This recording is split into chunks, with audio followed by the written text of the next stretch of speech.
Hi, everybody. Today is the third installment of our reading of The Little Prince. So I have chapter 5 ready. So we'll be reading chapters 5 and 6 today.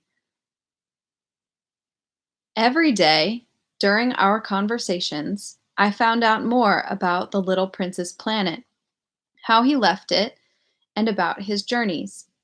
The information came slowly as it accidentally emerged from his thoughts. That's how, on the third day, I learned about the danger from baobab trees. This time, I needed to thank the lamb again.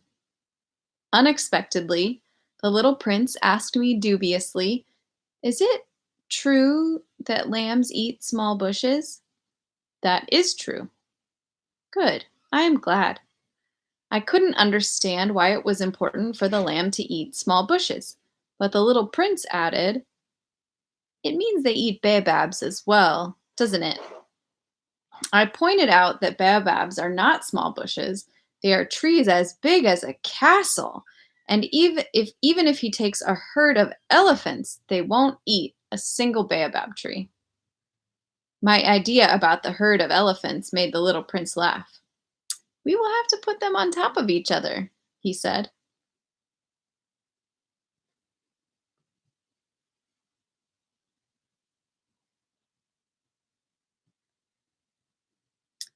But he also commented wisely.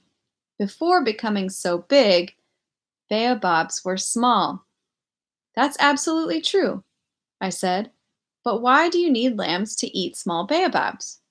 He replied immediately, "What do you mean, why?"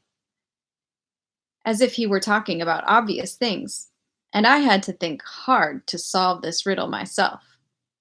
I found out that the planet the little prince lived on, as any other planet, had good and bad plants. As a result, there were good seeds from good plants and bad seeds from bad plants. But the seeds are invisible. They sleep deep below the ground until one of them decides to wake up. Then this little seed, shyly at first, but later more confidently, begins to push its small sprout up toward the sun. If it's a radish or a rose, it is allowed to grow as it wishes. But if it turns out to be a bad plant, it should be destroyed the moment you identify it. There were awful seeds of baobab trees on the planet that was the little prince's home. The ground of this planet was contaminated with them. You will never get rid of baobabs unless you catch them in time.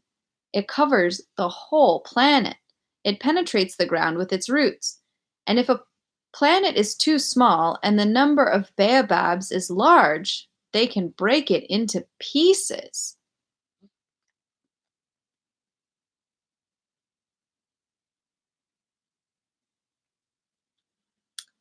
It's all about discipline, the little prince told me later. After making yourself tidy in the morning, it's time to clean your planet very carefully.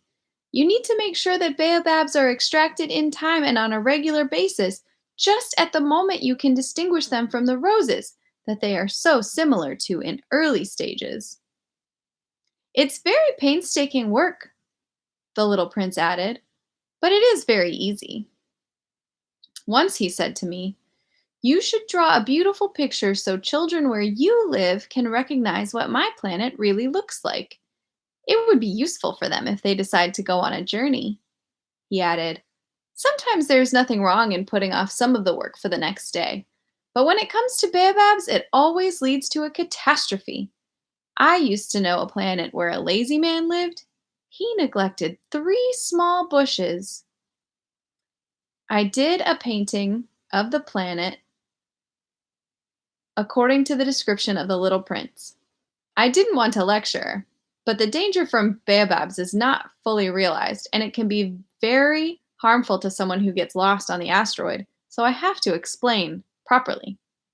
Children, beware of baobabs. My friend like me, my friends like me have been avoiding this problem for a long time without realizing it. So for their sake, I tried hard while drawing this picture."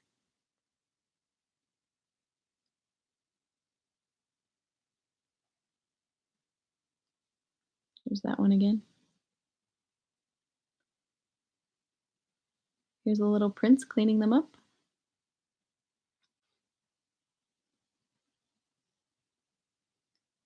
The lesson I learned was worth the effort. You may ask me, why are there no other such beautiful pictures as of baobabs in this book? The answer is easy. I tried, but I wasn't as lucky with the others. When I was drawing baobabs, I excelled myself due to the inspiration and the realization of its importance.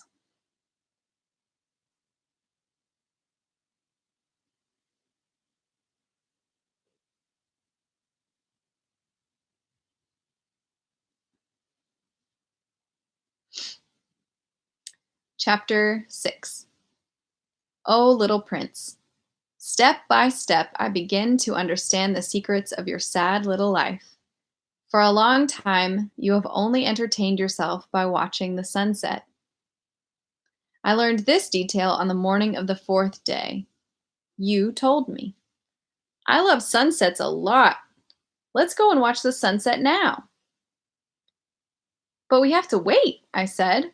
Wait for what? For the sunset. We need to wait for the right time. At first, you seemed to be surprised. Then you started laughing at yourself. You said to me, I keep thinking I am at home.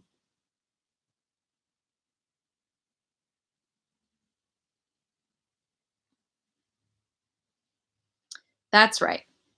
Everyone knows when it's midday in the United States of America, it's time for sunset in France. If you could reach France in a minute, you would catch the sunset right from midday. Unfortunately, France is too far.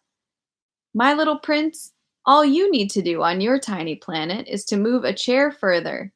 You can see the end of day and the twilight whenever you wish. Once I watched the sunset 44 times, you said to me. And then you added, you know, people like sunsets when they are sad.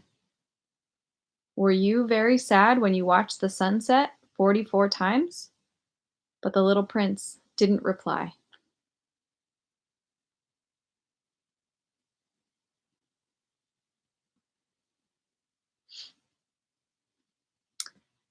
Those are our two chapters for today. I hope you enjoyed them. If you would like to read chapters 1 through 4, you can find The Little Prince more than likely on audiobook or ebook at your local library, or via ebook on whatever e-reader that you have, or you can purchase it online.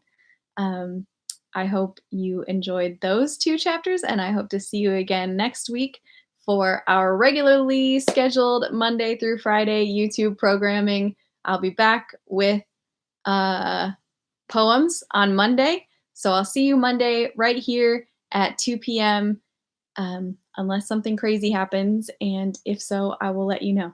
So, once again, if there is any way that I or the people of La Jolla United Methodist Church can be supportive uh, during this time, or any way that we can pray for you during this time, I hope you'll leave a comment or send an email to lbooth@lajollaumc.org.